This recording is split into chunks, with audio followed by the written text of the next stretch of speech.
Serangan Israel masih terjadi di tengah gencatan senjata yang diserukan Presiden Amerika Serikat Joe Biden. Informasi terkini dari kawasan Timur Tengah sudah bergabung bersama kami, relawan kemanusiaan Mercy Edi Wahyudi. Assalamualaikum, selamat pagi waktu Jakarta Pak Edi. Apakah serangan Israel di Gaza, Palestina masih terjadi? Waalaikumsalam warahmatullahi wabarakatuh. Selamat malam waktu Gaza untuk Mbak Sekar dan Mas Ijul. Ya, benar sekali bahwa serangan Zionis Israel masih terus terjadi. Bahkan dalam beberapa hari terakhir, Rumah Sakit Indonesia mengalami penyerangan dengan hadirnya sekitar 26 tank baja yang mengepung Rumah Sakit Indonesia. Dan pada jam 7.35 pagi waktu Gaza hari Sabtu 30 November 2024, sebanyak 4 unit generator Rumah Sakit Indonesia dihancurkan atas serangan dari tank penjajah. Bahkan tidak hanya Rumah Sakit Indonesia, di kawasan Beit Lahia penjajah juga meledakkan sejumlah bangunan tempat tinggal dan sekitar 10 orang syahid dan sejumlah lainnya terluka.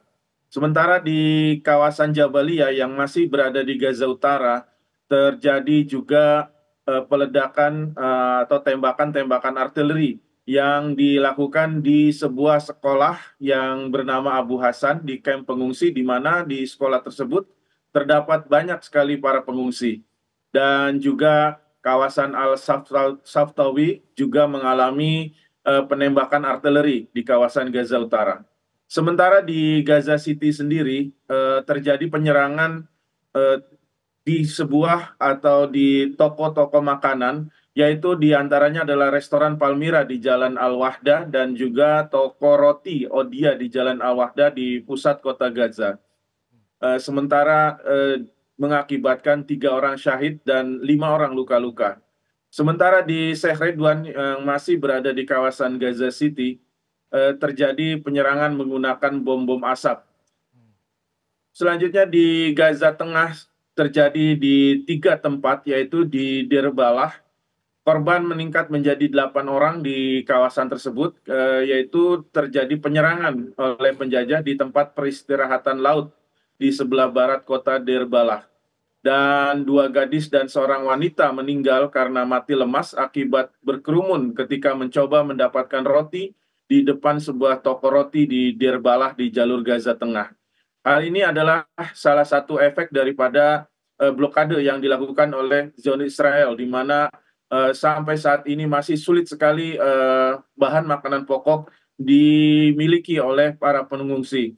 Menurut catatan UNRWA sendiri, baru 6% catatan bahan makanan berupa tepung yang bisa masuk ke kawasan jalur Gaza. Sementara di Nusairat terjadi juga penyerangan, yaitu 11 syuhada dan juga korban luka-luka di kamp baru dan tanah Mufti di utara kamp Nusairat. Sementara di kamp pengungsi Burej juga terjadi penyerangan.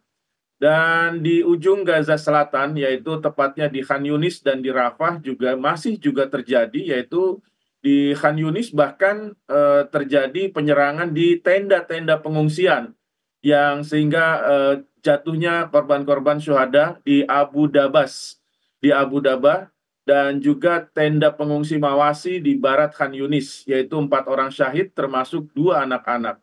Sementara di Rafah sendiri penjajah mengebom sebuah alun-alun perumahan di pusat Rafah. Informasi lainnya sebagai pendukung yaitu bahwa pertahanan sipil di jalur Gaza, seluruh kawasan jalur Gaza menyatakan bahwa 99% kemampuan dinonaktifkan karena kekurangan bahan bakar. Kita tahu bahwa sampai saat ini pun bahan bakar dan gas itu masih sangat sulit didapatkan karena blokade yang dilakukan.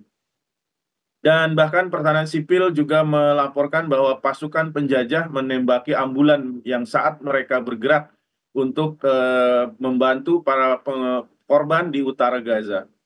Dan kondisi kelaparan pun memang sangat terasa sekali di jalur Gaza, yaitu mengantri untuk mendapatkan air, mengantri untuk mendapatkan roti, mengantri untuk mendapatkan, bahkan untuk mendapatkan sepiring makanan dari rumah sakit bantuan selama setahun dan 2 bulan ini terjadi. Anak-anak mengumpulkan kayu bakar untuk keluarga mereka untuk memasak makanan dan menghangatkan badan, mengingat penjajah menghalangi masuknya bahan bakar dan gas akibat agresi yang sedang berlangsung di jalur Gaza untuk tahun kedua ini. Gaza masih menderita karena pengepungan, kelaparan, kedinginan, dan pengeboman. Demikian. Baik, terima kasih Pak Edi atas informasinya langsung dari Gaza, Palestina. Kami akan menunggu laporan berikutnya dari Anda. Terima kasih.